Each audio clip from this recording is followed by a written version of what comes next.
இந்த மாதிரி வண்டி வாங்கி பொழைச்சிக்கலான்னு பார்த்தா வண்டியோட ரேட்டும் அதிகமாக இருக்குது, அதில் யூஸ் பண்ணுற பொருளும் அதிகமாக இருக்குது, அதே போல் அதில் யூஸ் பண்ணக்கூடிய டீசலோட விலையும் அதிகமாக இருக்குது. ரோட்டில் ஓட்டணுனாலும் ரோட்டோட வரியும் அதிகமாக இருக்குது, சுங்கச்சாவடி கட்டணம் தாண்டனாலும் சுங்கச்சாவடி கட்டணமும் அதிகமாக இருக்குது. இந்த மாதிரி எல்லாமே அதிகம் அப்படிங்கிறபோது விலை எங்கே போகுது? எல்லாமே நம்ம மேலே தான் வருது.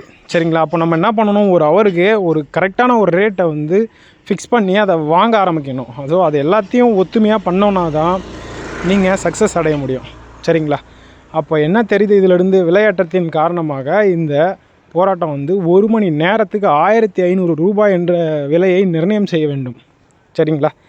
இது செஞ்சிங்கன்னா தான் நம்ம வந்து ஜேசிபியை அதோட தொழிலை வந்து மீட்டெடுக்க முடியும். ஒரு டிராக்டர் சேறு ஓட்டுறதுக்கு வாங்குதுங்க 1400 500 வரைக்கும் 1 மணி நேரத்துக்கு. அதில் என்னங்க இருக்குது?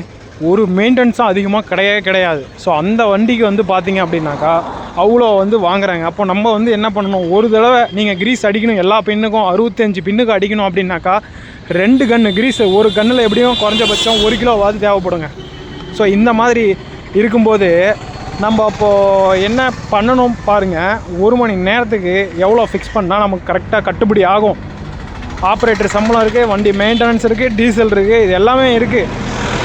இதில் வேறு என்ன ஒரு ரீசன்னா, ஒரு சின்ன வேலைக்கு போகணுனாலும் நம்ம இங்கேருந்து டீசல் செலவு பண்ணிவிட்டு போயிட்டு திரும்ப வரும்போது என்ன பண்ணுவோம், அதே ட்ராவல் பண்ணுவோம். அந்த ட்ராவலிங்கு நமக்கு வந்து மைனஸ் தாங்க. சரிங்களா?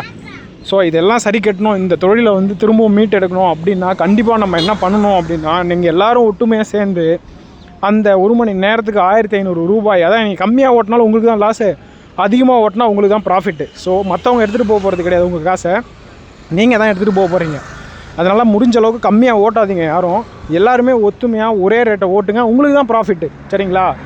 நீங்கள் கம்மியாக ஓட்ட உங்களுக்கு தான் லாஸு, அதை மற்றவங்களையும் பாதிக்க ஆரம்பிச்சிடும். அதனால் எல்லாமே விலை ஏறிட்டு தான் போகும், நீங்கள் விலையை ஏற்றவே முடியாது இந்த மாதிரி இருந்தாக்கா. ஸோ எல்லாருமே இதை கடைப்பிடிச்சி கண்டிப்பாக ஒரு 1500 ரூபாய் 1 மணி நேரத்துக்கு மினிமம் வந்து அது ஸ்பாட்டுக்கு ஏற்ற மாதிரி நீங்கள் வாங்கிங்க. ஒரு 4000 ரூபா 4500 அந்த மாதிரி பேட்டாவோட சேர்த்து வாங்கிக்கிங்க, அதுதான் கரெக்டான ரேட்டு. ஏன்னா டீசலோட ரேட்டு போயிடுச்சு, பார்ட்ஸோட ரேட்டும் ஹை ரேஞ்சு போயிடுச்சு, ரோடு டேக்ஸு, சுங்கச்சாவடி இங்கேருந்து அந்தாண்ட போகணும் அப்படின்னாலும் சுங்கச்சாவடி கட்டணம் 2 மடங்கு ஆகிடுச்சு. இதெல்லாம் பார்த்துட்டு நம்ம வந்து விலையை ஏற்றினா தான் கரெக்டான ஒரு அமௌண்ட்டை வச்சா மட்டும்தான் ஜேசிபியோட தொழில் திரும்ப மீண்டு வரும். ஏன்னா எல்லாருமே லாஸ் ஆகிட்டு, அதனால் எல்லோரும் முடிஞ்ச அளவு ஒத்துமையாக ஓட்டுங்க.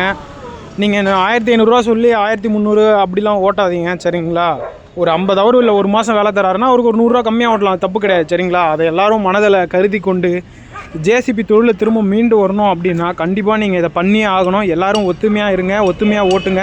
போராடுவோம் சொல்லிட்டு இங்கே வண்டி போராட்டம் முடிஞ்சதுக்கப்புறம் வண்டி எடுத்துகிட்டு போய் 1000 ரூபாய்க்கு ஓட்டாதீங்க, அந்த மாதிரி இருக்காதீங்க.